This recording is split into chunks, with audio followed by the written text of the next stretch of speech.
Lectura del libro de los Jueces. En aquellos días, los israelitas hicieron lo que desagrada al Señor, dando culto a los ídolos. Abandonaron al Señor, Dios de sus padres, que los había sacado de Egipto, y siguieron a otros dioses de los pueblos de alrededor, los adoraron y provocaron la ira del Señor. Abandonaron al Señor y dieron culto a Baal y Astarte. Entonces el Señor se encolerizó contra Israel. Los puso en manos de salteadores, que los despojaron, y los entregó a unos enemigos, que los rodeaban y a quienes no pudieron ya hacerles frente. En todas sus campañas la mano del Señor intervenía contra ellos para castigarlos, como el Señor se lo había dicho y jurado, y los puso en una situación desesperada.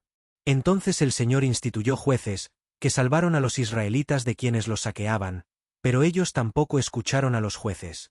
Se prostituyeron, dando culto y adorando a otros dioses. Se desviaron muy pronto de la conducta de sus padres, que habían cumplido los mandamientos del Señor, y no los imitaron. Cuando el Señor les instituyó jueces, Él estaba con el juez y los salvaba de sus enemigos, pues se conmovía ante los gemidos que proferían bajo el yugo de sus opresores. Pero, cuando moría el juez, volvían a caer y se portaban todavía peor que sus padres. Seguían a otros dioses, les daban culto, los adoraban y volvían a sus prácticas y a su conducta obstinada. Lectura del Santo Evangelio según San Mateo. En aquel tiempo, se acercó a Jesús un joven y le preguntó: «Maestro, ¿qué cosas buenas tengo que hacer para conseguir la vida eterna?» Le respondió Jesús: «¿Por qué me preguntas a mí acerca de lo bueno? Uno solo es el bueno, Dios. Pero, si quieres entrar en la vida, cumple los mandamientos». Él replicó: «¿Cuáles?» Jesús le dijo: «No matarás, no cometerás adulterio, no robarás, no levantarás falso testimonio, honra a tu padre y a tu madre, ama a tu prójimo como a ti mismo». Le dijo entonces el joven: «Todo eso lo he cumplido desde mi niñez, ¿qué más me falta?» Jesús le dijo: «Si quieres ser perfecto, ve a vender todo lo que tienes, dales el dinero a los pobres, y tendrás un tesoro en el cielo, luego ven y sígueme». Al oír estas palabras, el joven se fue entristecido, porque era muy rico.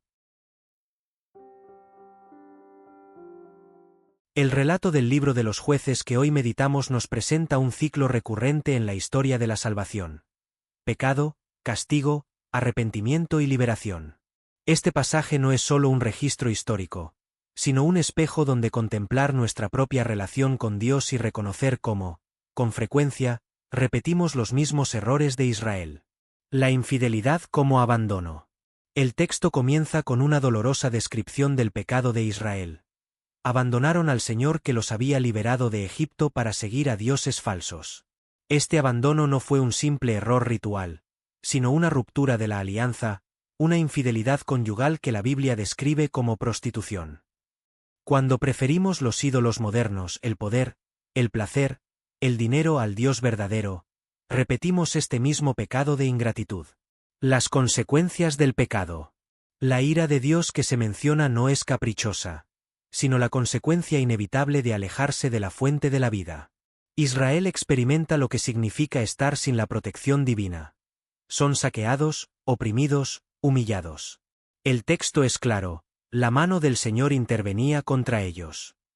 El sufrimiento no es castigo arbitrario, sino pedagogía divina para hacer volver al pueblo al camino. Los jueces como signo de misericordia. En medio del castigo, surge la misericordia. Dios instituye jueces que liberan al pueblo. Estos salvadores no son elegidos por méritos humanos, sino suscitados por la compasión divina ante el gemido de su pueblo.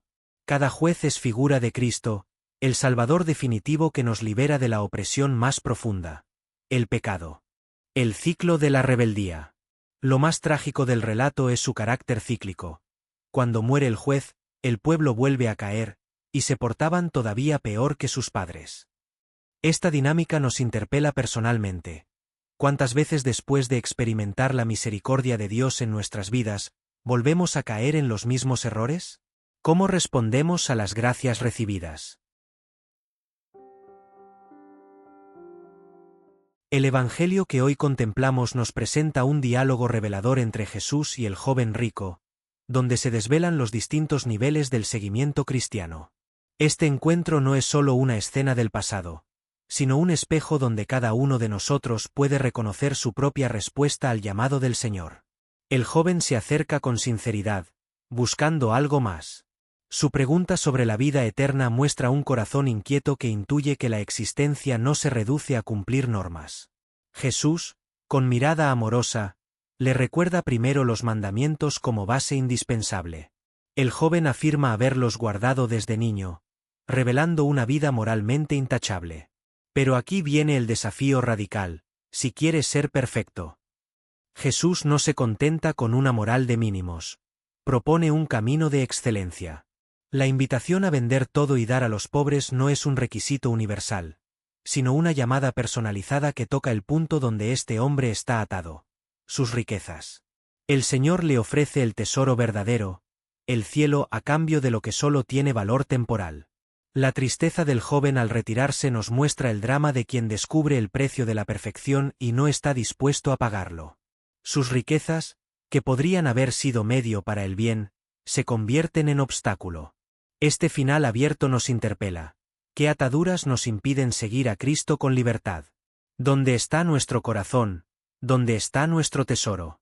Jesús no condena al joven, pero tampoco baja el listón. Nos recuerda que la vida cristiana auténtica exige siempre un más, una entrega sin reservas. Los mandamientos son el umbral, pero la santidad está más allá. Que en esta Eucaristía, donde Cristo se nos da como alimento, pidamos la gracia de discernir que nos impide seguirle con todo el corazón, y el valor para dejarlo todo cuando nos llame a la perfección del amor. Amén.